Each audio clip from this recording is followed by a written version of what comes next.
Samedi dernier, vers 5 heures, il y a un orage violent qui a frappé les pays d'en haut et qui a laissé vraiment des désastres dans les villes, particulièrement Saint-Sauveur, Sainte-Adèle, Saint-Hippolyte, Sainte-Adèle d'Howard.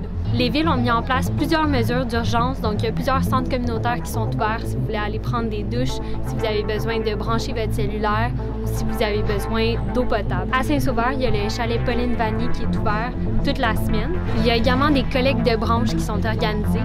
On est allé en parler avec le maire de Saint-Sauveur pour savoir quelles sont les mesures en place là, à l'heure actuelle. Les pannes de courant, on est à 50 %. Les gens ont récupéré l'électricité à 50 %.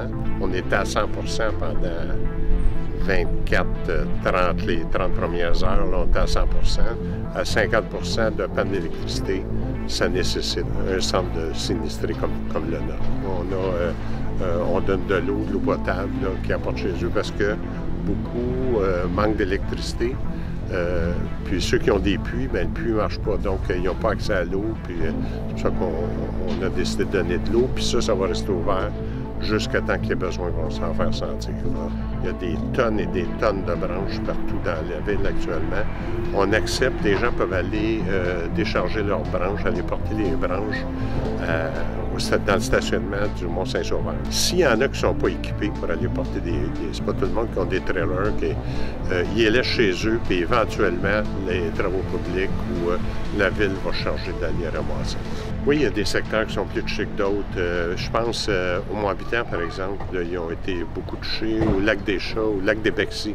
C'est des places qui ont été montées Saint-Elmire, qui ont été très affectées, des toitures brisées, endommagées, des autos, piscines, etc.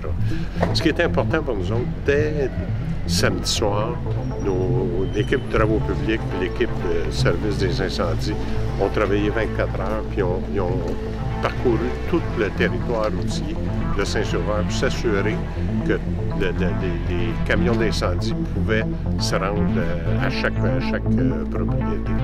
C'est le cas actuellement, on a sécurisé ce côté-là. En ce moment, il y a plusieurs équipes d'Hydro-Québec qui sont sur place pour faire les réparations. Restez à l'affût sur nos réseaux sociaux et sur notre site web pour connaître les derniers développements de la situation.